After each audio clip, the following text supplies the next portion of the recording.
Hey Becky, how you doing? We're on an early one today.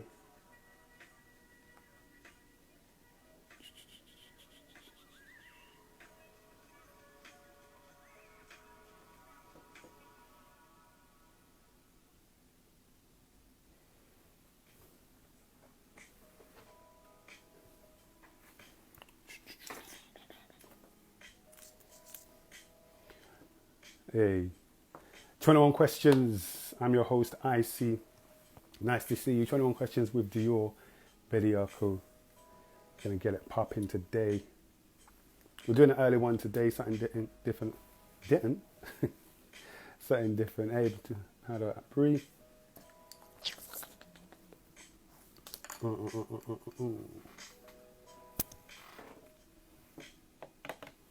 It's hot. Open up this window and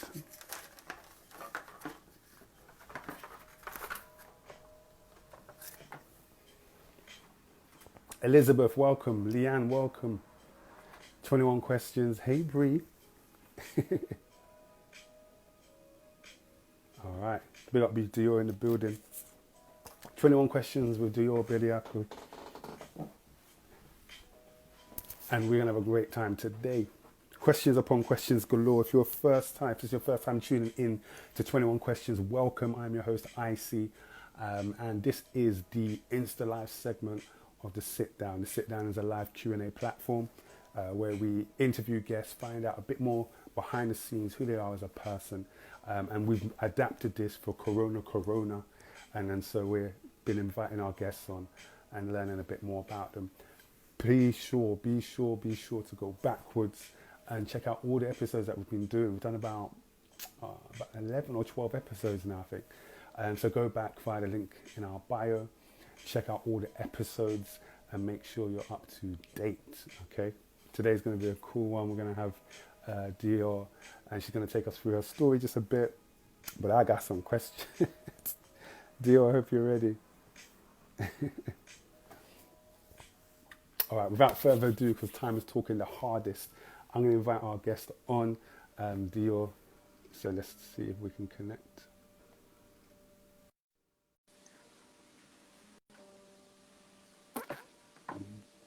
Velma, welcome. Hey, Hey, how you doing? I'm good. How are you? Good. I'm good, man. Good. Just been running Can about you hear today. me okay?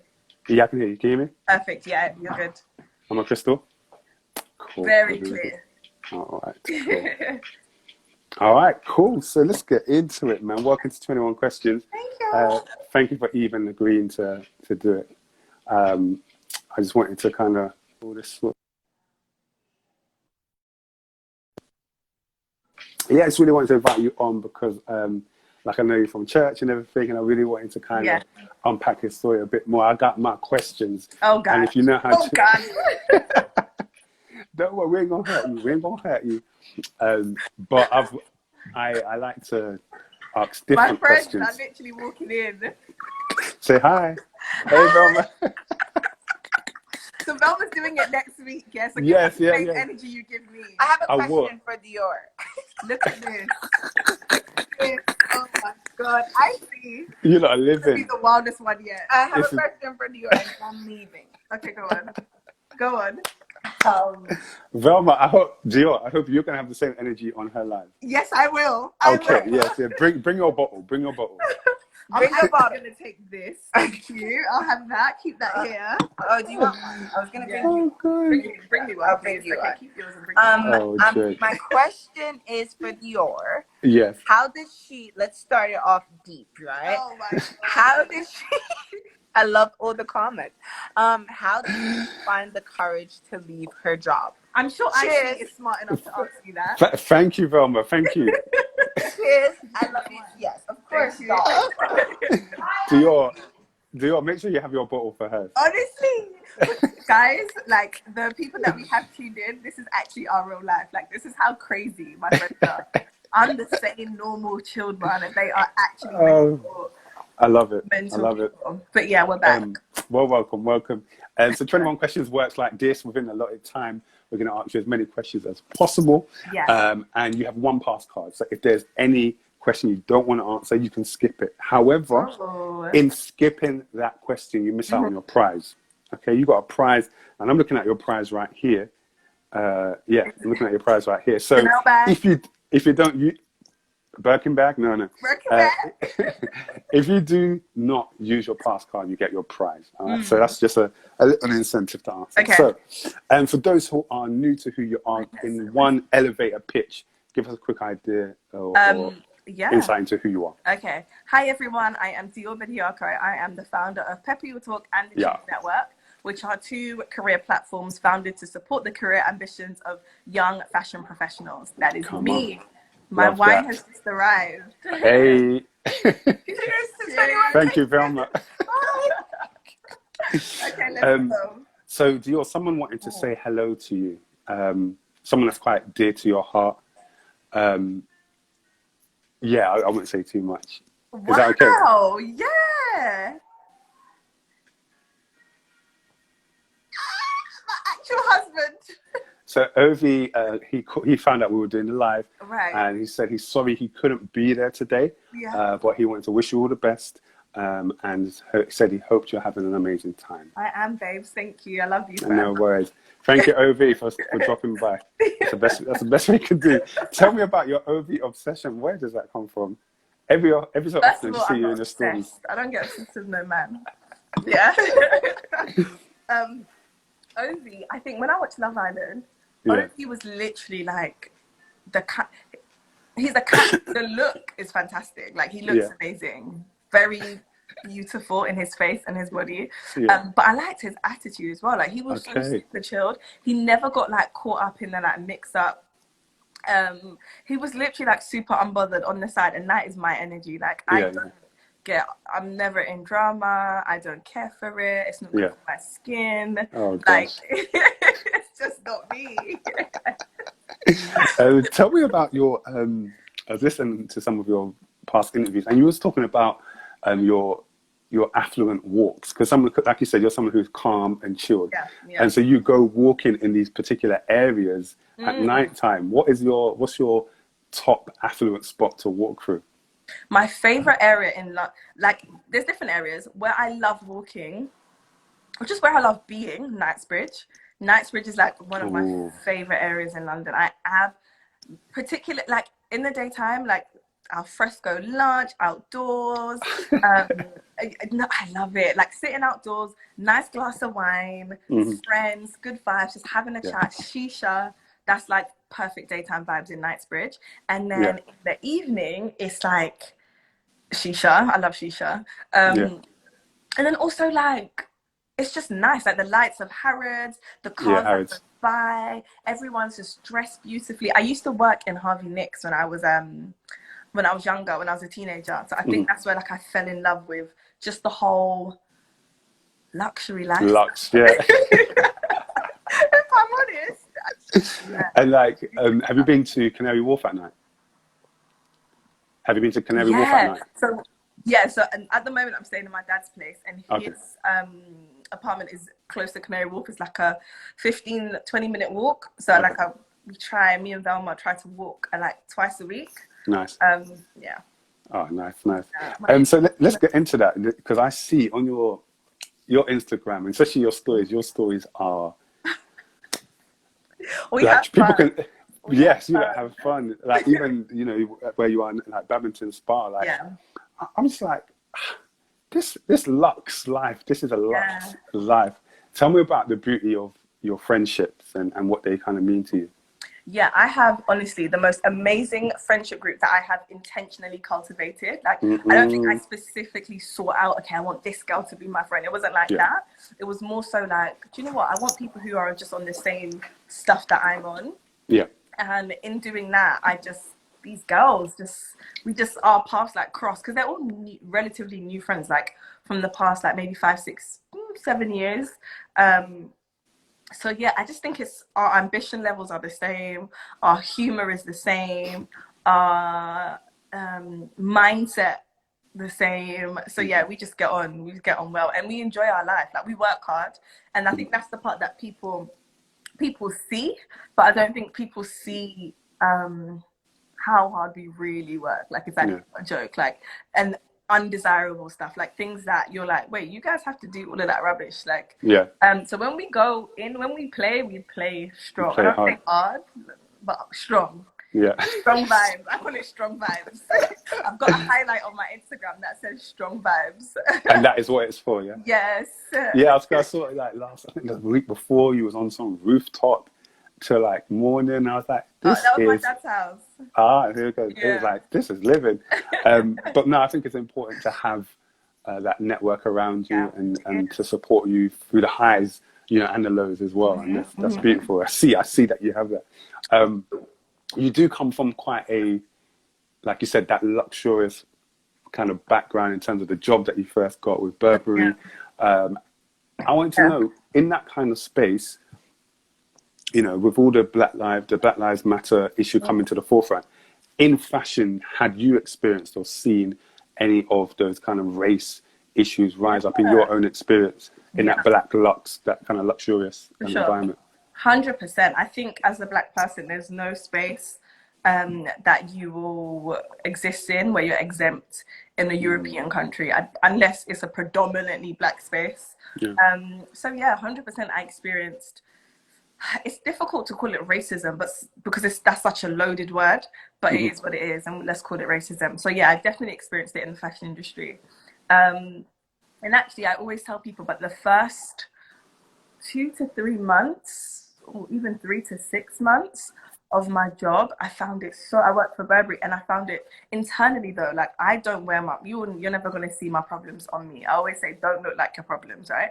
So you wouldn't tell externally, but internally I had this fight where I was just like, who am I in this space? Because it was like, I love the luxury life, but these people are really from like wealthy backgrounds. They're really living it. They're really, just different to me. And it was honestly, it was like the first proper experience where I felt like an outsider. And I was just like, how do I navigate this space? And I'm not going to lie, there was a point where I did feel like I was losing my personal identity, and I was losing the strong vibes that Dior brings. So yeah, that was a battle for me at that point, but I got over it.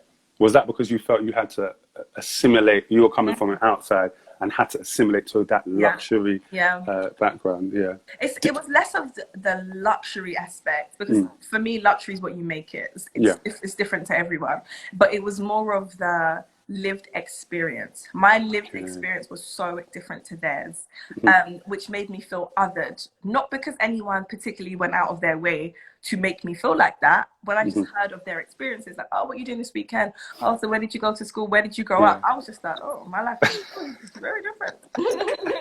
Yeah, definitely.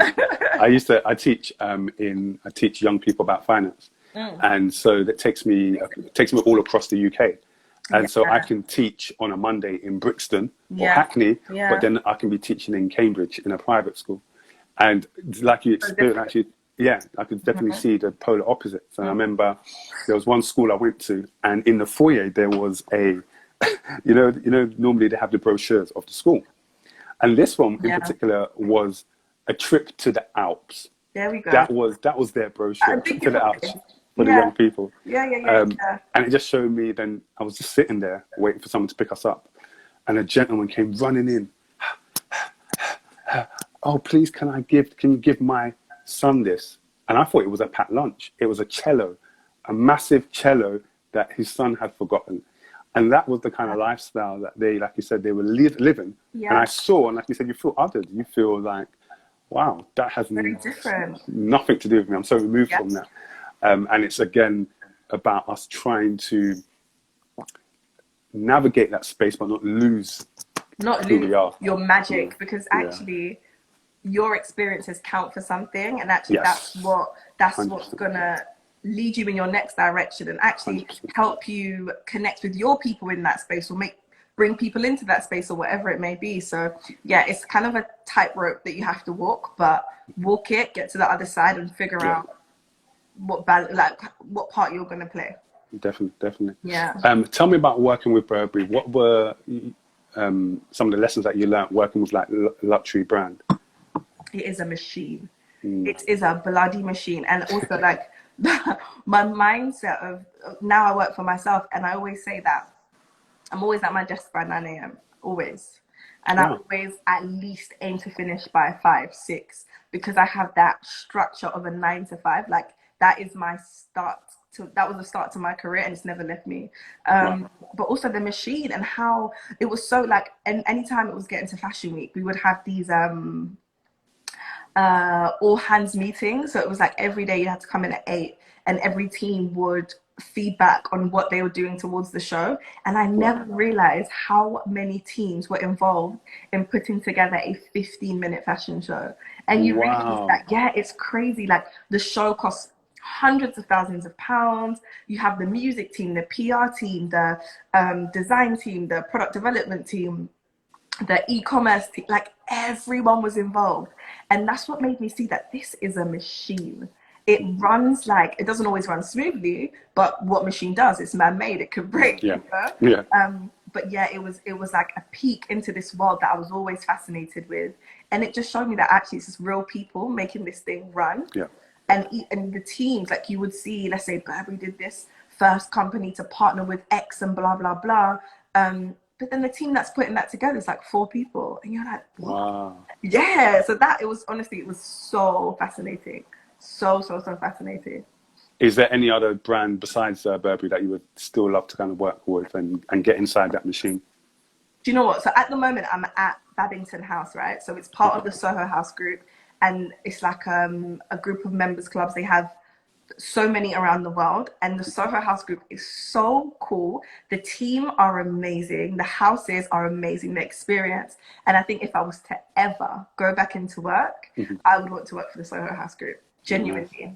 Big up to them. Yeah. I need my membership. Okay, so your kind of career has taken so many different turns, and I remember listening to something that you spoke about the pivot, the power of the pivot. Yeah. Tell me about that, and because I can really kind of connect and relate to it.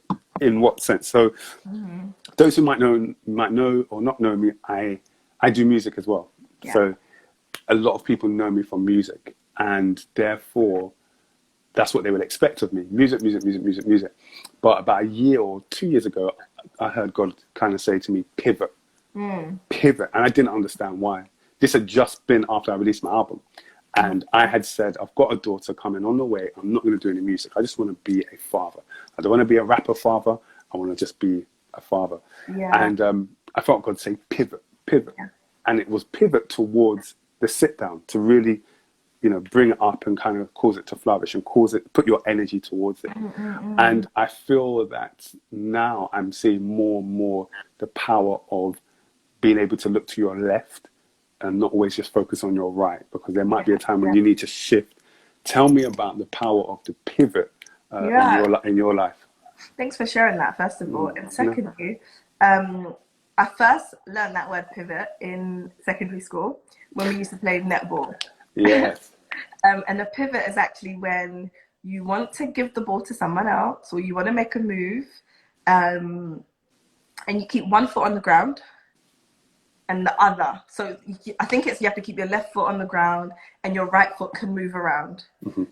So it's not completely uprooting yourself, but it's just changing your perspective or your direction or your viewpoint or your tactic, or how you're going to navigate slightly. So for me, I think your vision, I always say your vision should be fixed. Like what you see for your life, where you're going, your direction, that God-given vision, and it has to be God-given, should be the direction you're heading in. But how you get there is open to interpretation, it's open to flow. And that's the pivot for me. I always feel like people should be anchored in their God-given vision and then be open to like wherever the journey takes you. So for you, you do music, you do conversations, you have a full-time job where you're teaching, but I think in everything you're teaching, you're sharing information. So that's a pivot. You haven't fully taken both feet off the ground. It's just changing direction slightly. And I think everyone should be open to that. And actually, if we take it back to like the work I do 9 to 5, career stuff, apparently the average person has 5 careers in their lifetime. Wow. And people don't realize that. They think, I'm a failure if I change, or I look like I'm not serious, or whatever it may be. But it's just a pivot. Yeah. And I think that's what I felt. I felt like if I don't do music, then I failed. Yeah. Because that was division. And that was, but I remember my friend once said to me, a close friend, they said, you know, you don't always have to do music. You can do other things and still not lose your purpose. And I think sometimes when you root who you are with what your hands do, you're less likely to move or pivot around. Absolutely. Is there, you know, taking on what Velma's question, in pivoting, what did you feel about leaving Burberry to start your own thing? How did you build up the courage to do that? Because that is, like you said, you talk about that was your dream job. That was your dream company. You're there. You've made it. Where you go? Something funny. So when I got that job a month after I graduated. And once I got it, I realized that I dreamt way too small because I had fulfilled my dream. My dream wasn't to get a job in Burberry and climb the ladder in 5 years and become a senior leader. It was just to get a job. Once I'd gotten that job, it was done. So I was like, oh, I don't know what I want to do next, which is a scary and exciting time, depending on if you're a glass half full, half empty kind of person. But yes, I don't think it was too scary for me to leave a full-time job and start a business. Because I was 24 at the time, I didn't know better. I'd only ever had one career, one job, and I really felt led. I felt really, really led. And actually something that was my strongest conviction actually was that the job that I was doing did not utilize my best skills. And I really felt like I was gifted and talented in certain areas of my life. And if I stay in this industry and work a 9 to 5, nothing wrong with that. And I'm not dissing anyone that does that because people often get that confused and think that I don't respect 9 to 5s or whatever. I do. But that job, or staying in PR and marketing, would have never utilized my best skills. Never. That means that the purpose for me being birthed would have died because I wasn't, you know, wanted the prestige of big names or whatever. So, yeah. That's beautiful. I mean, one thing I've seen that you always do is you own your greatness and you own your skills, your skill set. You've taken time to kind of look at what is it I do well. What am I good at? What is it that maybe I'm not so good at? Cool, I know that, but what is it that I do well? Tell me about owning your greatness. How can someone embark on that journey to own their greatness and find out and celebrate it? I do this workshop when I go to unis, and it's about finding your unconventional skill. And a lot of people don't realize that they can package what they're naturally good at and make it a career and make money from it. So for me, I've always been good at speaking to people. I've always been good at conversation. I've always loved sharing information. And it's not that I want the spotlight, but I don't mind being the center of attention for a little bit. So like hosting or doing something like that. And I'm good at research as well. So if you take all those things and you look at them, you can't really figure out what that is as a career because you're like, should I be a host? Should I be this? Should I be that? So I tell people, like, don't worry too much about what the career is. Just follow the passion. And that's what I think your 20s should be about, exploring all your passions, like overturning every stone of curiosity. Just follow it. Just do something in relation to that, and it's going to lead you to something else. And you might create a role in an existing company, because I've had friends that have done that. Based on their skill set, they have approached companies and said, you need this. And they've been hired to do something that has never been done before. Or you can create your own company, or you can just infuse that into the job you do at work and become an entrepreneur where you work for someone, but you bring something completely different and valuable to that role. And how you do that is by looking at the things that come naturally to you. What have you always been interested in? What don't you realize is a skill of yours because you are so naturally gifted in that area that it just feels like, oh, but that's not anything. No, it's something, because 10,000 other people don't have that. And some people are like, oh, I love drawing, but it's nothing. And I'm like, hello? You have people that go to events that are paying like $2,000 to do caricatures at a beauty event. Like, that's a job. Don't say it's nothing. But it's also then the next part of that is the self-belief, and that's a whole other kind of skill and belief system to have.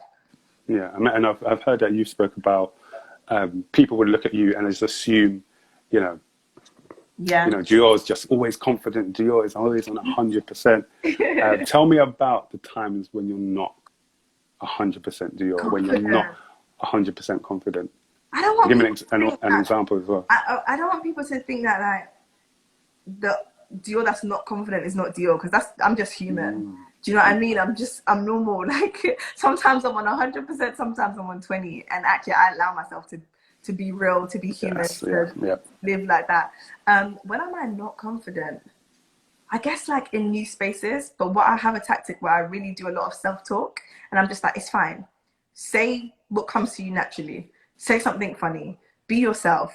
Do you know what I mean? Like there's a lot going on mentally, which can distract you in the moment, but you're just encouraging yourself to just be yourself. So I do that a lot because I have to network and I always have to be around new people, and it's intimidating, honestly. Like even now, today, I was with a new group of people and they're like, oh, what do you do? And it's like, where do I start?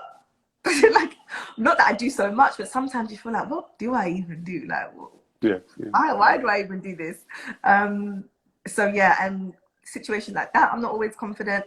I always say as well that naturally I am a creative, but naturally I don't think I'm a businesswoman. And I think that's something I'm learning now. Like I'm learning about marketing funnels, I'm learning about user personas, I'm learning about business models. I'm still learning. I will never ever sit somewhere and say I'm a business expert. I'm not. Creatively, I believe in myself. So that is, sometimes I maybe wouldn't feel so confident in a room full of like high-powered business women, because I'm like, boy, I do not know what you know. I don't. I ain't lie. But yeah, so there's countless moments, countless. And there was a quote that you said, always listen to the confident, most secure part of you. Yeah, I love that quote. And that is, especially in those moments, you know, when you're about to go on stage, when you're about to take on a new project. Yeah.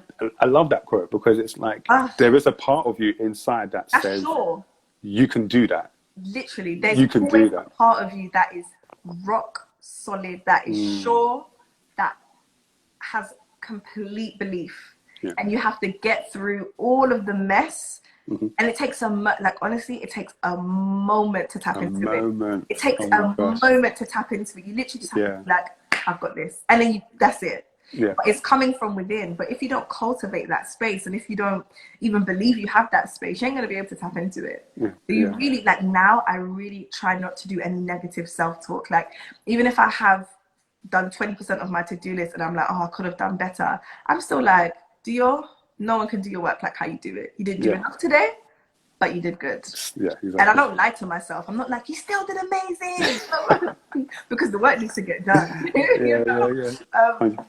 But I try, like that's one of my big things this year. I try so much to personally not say negative things about myself, like in my head. And apparently, I think it's like 70% of our self-talk is negative. Can you imagine that? What you are saying to yourself, 70% of what you are saying to yourself on a daily basis is negative. Why would you want to punish yourself in that way? Why? So it's something you have to intentionally unlearn. And I'm really doing that this year. I remember like the sit-down events, and I was doing an event, which one was it? With Grace LaDoja.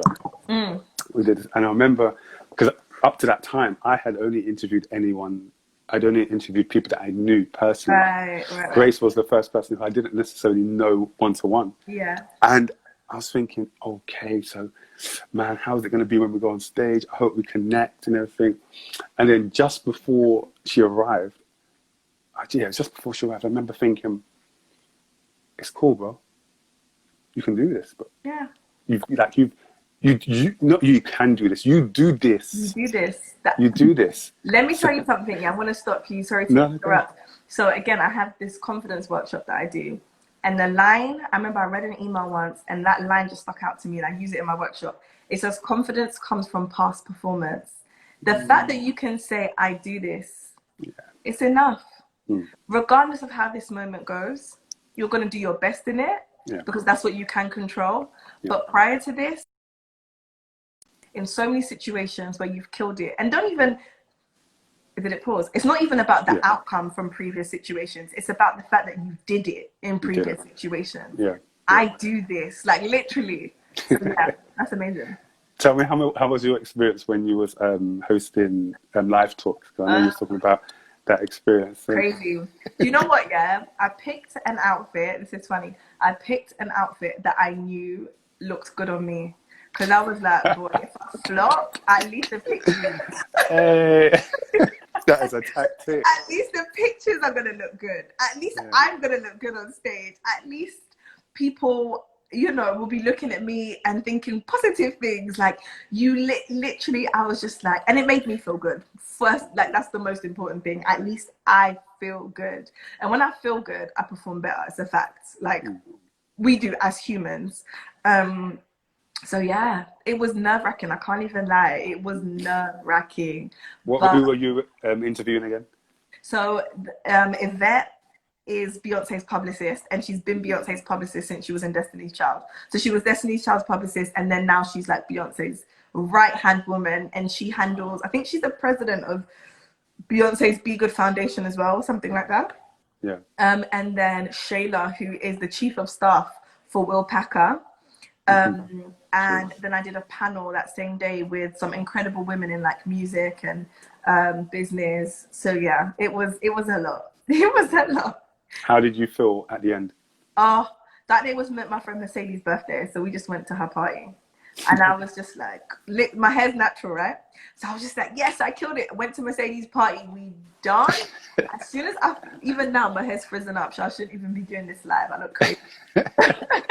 But as soon as my hair started frizzing up, I was like, Dior, you killed the interviews, you killed the panel, you killed this party. Your hair looks crazy, go home. Literally, I literally touched my hair. And I said, no way the lights are coming on and people see me looking crazy. And I left and I was like, I'm satisfied. I've done enough. It's been a good day. Don't overdo it. So no, it felt good. It felt really, really good. Oh, well done, well done. One story that I love is when you was at Burberry. Yeah. And you were transitioning to move into the sample sales department. The head of security was the one that was an instrumental part in you making that leap and making that jump. Tell me about the importance of people and how you treat people when they're not looking, because he must have been looking at you when you didn't notice, just working hard and just doing what you're doing. But also you must have had interactions with him before. So how important would you say it is to treat people on the way up and on the way down? Do you know what? Just side note, again, I have so many side notes. That's fine. Bring them all in. Someone like when I speak to university students about like when they go for interviews and stuff, I'm like, always be nice. As soon as you leave your house and you're on your way, when you're like within 10 minutes of the vicinity of the building, turn on your A game, because you don't know who's watching you. Like, and there's a woman who I know that when she interviews, she goes back to the receptionist and she says, how did they treat you? How did they treat you? Were they kind? Were they nice? Did they turn it on from, as soon as they were in the building? So it's really important to be on your A game all the time. You don't know who's watching you. And that's a clear in like this situation of the security guard noticing me. Well, he wasn't a security guard. He was the head of asset and profit protection, which is security for the business. So he's working hard all week. And he was just like, wow, like you're really like into your work. And I was working in retail. And even then he was like, wow, like you're really like, you fold, you get on with it, blah, blah, blah. you fold well. My clothes. So he was just like, oh, what do you want to do, blah, blah, blah. So yeah, of course. And I don't even know if I'd had an interaction with him. I think it was just a hi, hello, literally.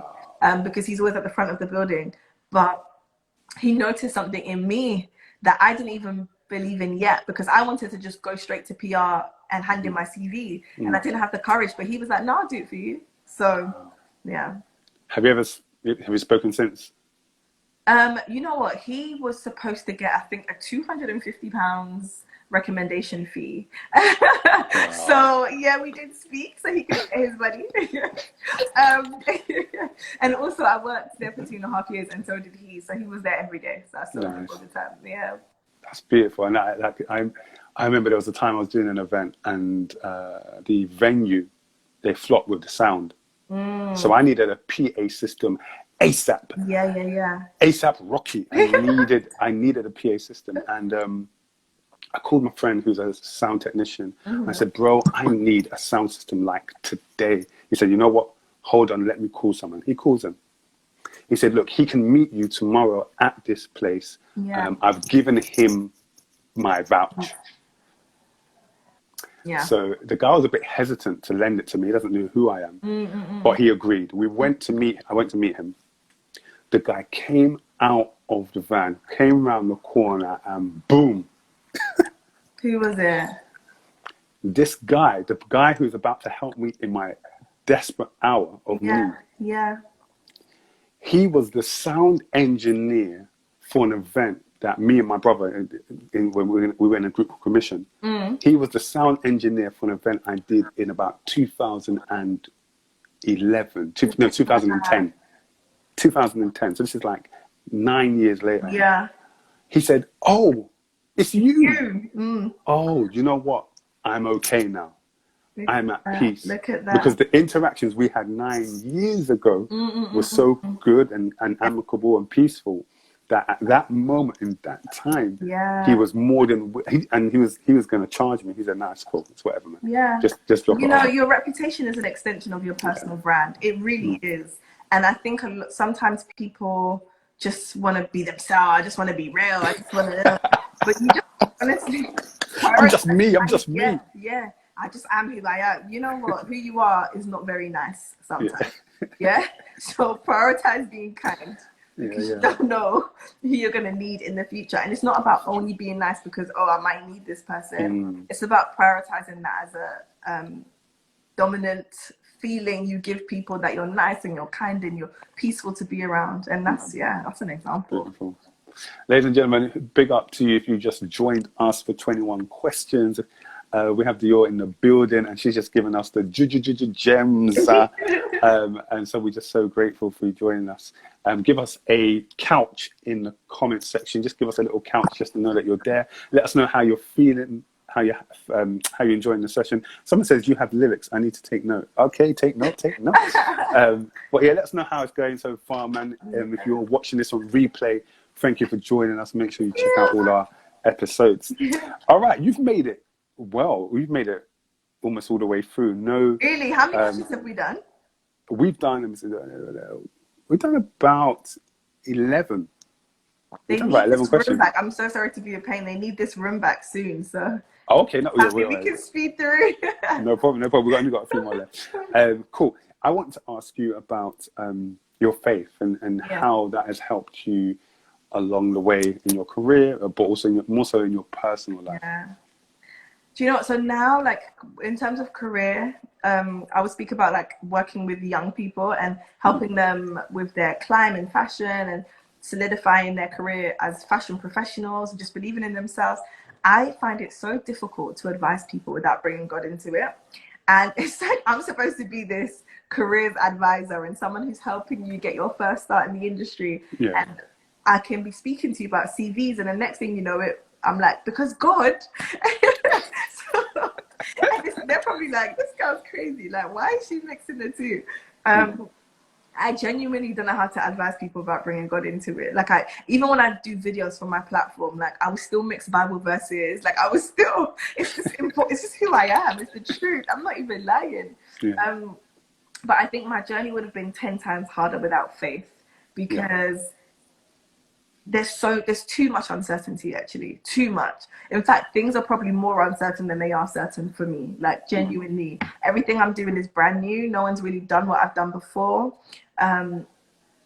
It's difficult to find a business model that makes sense. It's difficult to make money. It's difficult there's a big audience, there's a huge fashion community, but the people that the demographic I've chosen don't really have a high income. There's just so many things that just make it negative. Yeah, exactly. Factors just make it negative.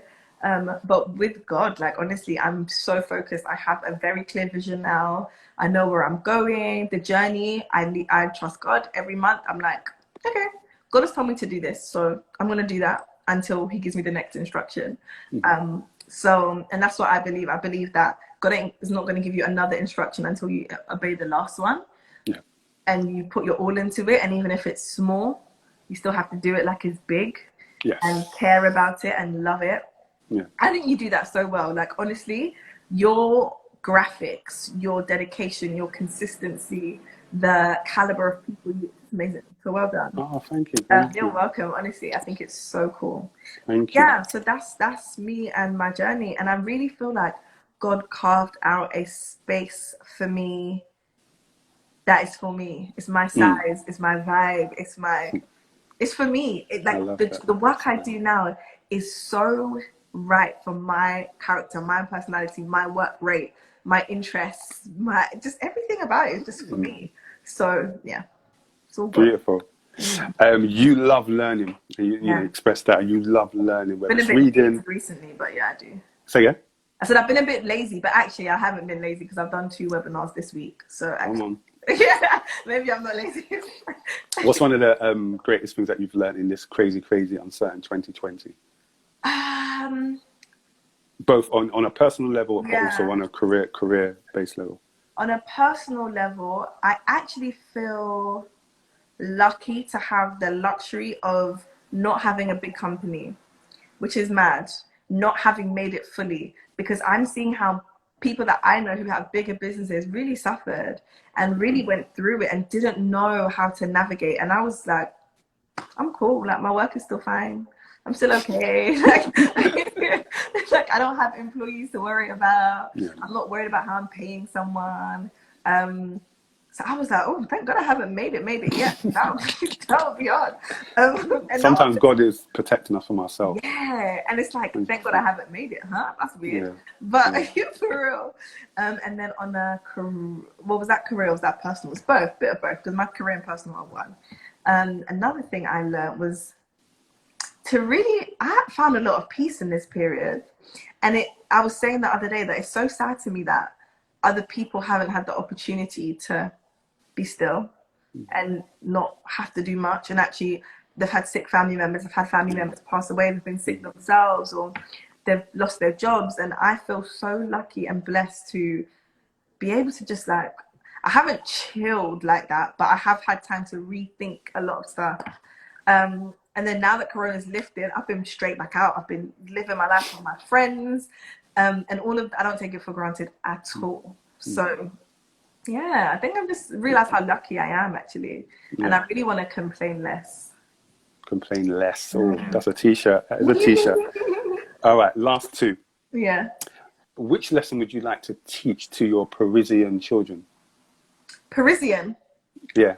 How do you know I'm going to live in Paris? So when you go and live in Paris, Yeah. and they go on holiday in France, Yeah. and they're just chilling, what life lessons would you love to teach them?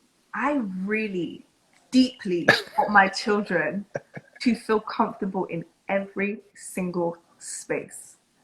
Every single space in this world, like no matter where they are. So you hit the nail on the head, and I don't know how you know this, but I really want to have an apartment in Paris, yeah? And I really want one day, and I really want to send my kids to a summer camp in Paris or anywhere in France, because I really want them to be fluent in French. That's one of my life regrets, and I strongly doubt I'm going to learn it now because I can't be bothered. But I want my kids to be so self-assured that no matter where, they can be like 6 years old at a dinner table with 20 adults and they can still hold the conversation. Those are the types of kids I want. Or I want them to maybe be like, say we go to Ghana and it's like some kids who are less fortunate come up to them, and you know how it's like sometimes, say they're like begging for, I don't want to put that narrative out there, but just still be comfortable in that setting, not feel like, dirty. No, I just want them to be like, have compassion, have understanding, to just connect with people on all levels. And I want them to be like confident, no matter where they are. That's what I really, really want for my kids. Love it. I love that. Your last question, you've made it through to the last question. Yay! Let's see if you stumble at this one. No, it's a simple one. So your question is, do you have a question for me? Yeah, I do. So when I interview people, I always ask this question, and it makes people think. So my question to you is, what battles in life are you currently fighting and winning? Goodness me. Dior. Dior, jeez. Tell me. One that I'm fighting is, yes. So one that I'm fighting is pessimism versus optimism. Right. Pessimism versus optimism, because I am someone who I'm someone who unfortunately sometimes looks at the bad and gazes too long. Yeah. I stay looking at it like, why didn't it work? Why didn't it work? And so I'm battling to look at it with optimistic eyes and look at the opportunities that came from the failure. And so that's what I'm really, really battling. So things like, I don't know, the lockdown and all these type of things have caused me to have to, by force, if I'm locked down, what can you still do? Yeah. And just like you said, what else can I be grateful for? What else can I see as a blessing? Because I'm used to, from a young age, from a child, seeing the bad around me and never seeing any good in it. Right. So that's something that I'm battling, and I'm getting there. I'm doing well. I'm doing. And what's the second one? What am I doing? What battles are you fighting but winning? And you say you're Winning. getting there. So I guess. Oh, I'm getting it. Yeah. Yeah. I'm fine. How do you? What's your tactic for focusing on the good versus the bad? How do you practically do that? Practically, it's a lot of self-talk. A lot of self-talk. I think I talk to myself more than I talk to human people, and that is helping me. Whereby, when something bad happens, I have to self-talk myself out of that and be like, you know what? Okay, that's happened, but this can happen. Yeah. Also accepting what it is. So my new self-talk is, it is what it is. It's not what it's not. Right. It is what it is. So if I drop my ice cream on the floor, it's on the floor. Yeah. It's melted. It's melting right now. It's not going to touch my taste buds. I've wasted my money. It is what it is. It's That's not emotional intelligence. Yeah. It's not what you wish it to be. It's not that. It's what it is. Let's accept that, embrace that, swallow that, and then let's move on. So that's helping me battle the pessimism more, because I'm like, okay, this situation has happened. That is what it is. It's nothing else. It's not what you wished it could be or what it could have been. We accept it for that. What are you going to do about it? Yeah. Are you going to still sit there, or what are you going to do? You're going to move on. So let me just tell you something really quickly, because I need to go in like 2 minutes. But I did a emotional intelligence course, right? I think it was emotional intelligence, and it was about removing your belief systems from situations so that you can see it for what it is. Wow. And then I had a call with someone about it. So I did a campaign for LinkedIn and about the courses I'd done on LinkedIn. And I said, oh, I love that course. And he was like, what did you love about it? So I said to him, and he was like, he gave me an analogy that was brilliant. And he said, say, obviously I'm a girl. So he said, if a boy doesn't call you back, you will sit there all day and be sad and be like, oh my God, he's rude. He's this, he's that, he's that. But that's based on my beliefs, right? Because of things that have happened. And beliefs are based on experiences, not facts. So it's your truth, not facts. And he said, if you take the emotion out of that situation, all that happened is, wait for it, the phone didn't ring. Yeah. That's it. And if you say, I'm sitting here angry the whole day because my phone didn't make a sound. Yeah. What? It's dumb. You can quickly get over it because you're like, the phone didn't ring, and that's fine, because you know what? There's so many other things I can be focused on right now. And then I had a breakup last year, and me and my friend both had a breakup, and we both were like, how do we apply this to relationships? And the phrase that we came up with was, it lasted as long as it lasted, period. That's it. Nothing that's more. It. Yeah. You got what you got. It lasted as long as it lasted. Anything beyond that is your expectation, is your beliefs, your values, and it's got nothing to do with the actual situation you projected. It lasted as long as it lasted. Done. So yeah, I would highly recommend that course. I can get the exact name so you can give it out to people. But it's about removing your beliefs about situations so that you can see the facts of the situation and move on from it. Yeah. Dior, thank you so much for your time. Thank you. I'm going to give you your prize because you made it all the way through. Oh God, I had a prize. Yeah. Guys, in the comment section, let us know how you found it. Let's thank Oh Dior. my God, I forgot. So, there's a story that you've told about how there was a jacket that you wanted at Burberry. This jacket cost thousands of pounds, and you was able to speak to a colleague and get it for cheap on the cheap. Yeah. So to honor that hustle, because that was a dedicated hustle, I'm excited. I couldn't find a pen in my house. So you just have to imagine this. Right. But this is your 21 questions discount card. Ooh. And so this 21 seconds, what? 21 questions. This is your 21 questions discount card. If you ever want to step foot in a sit-down event, Yes. you and a friend get it for free. That's you. You just walk in, just flash your card, Thank you so and that's much. yours. All My right, so Amex black card. Should have made it black. we'll make yours back on request. Actually, it's gold. Let's say it's a gold card. Gold card. Yes. There you go. Dior, thank you so much for your time, man. I sincerely appreciate it. Thank you guys for the comments. I've been reading them as they're going up. You guys were amazing. Thank you. One Kofi said this was a great interview. Thank you. Thank you so much, guys. Thank you so much for tuning in. Dior, have a great time. Velma, thank you for your Vim, and you will get that Vim. Yeah, I'm about to go meet them outside. It's still sunny. We have a train to catch.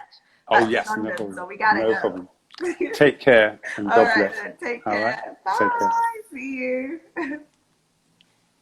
Guys, thank you so much for tuning in this week again. We're going to be uploading this on our IGTV, on our YouTube, on our Spotify and Apple podcasts, so you can listen to it back. And if there's anything that kind of stood out to you, let me know. So even in the comment section, if there's anything that really stood out to you, throw it in there. Let's see what you've been experiencing. If you're watching this on replay, thank you for joining us. Make sure you share, like, and comment. We're going to be back next Thursday, 9 p.m. with an amazing guest, and we're going to just be doing 21 questions. Thank you for joining us. Let's see how you've been enjoying it. So Miss Gillian, thank you for joining us. She said, great, thank you. Vibes of a Black Girl said, this was great. Who else have we got in the building? Marby's Kitchen, hey, how you doing? Velma's giving us some hearts. Nandi Cole said, that's a great quote for people who suffer with anxiety. Very true. Awesome. Thank you guys for tuning in, man. We'll see you next week, Thursday, 9 p.m. Make sure you share, like, comment. I'm Icy, and I'm out.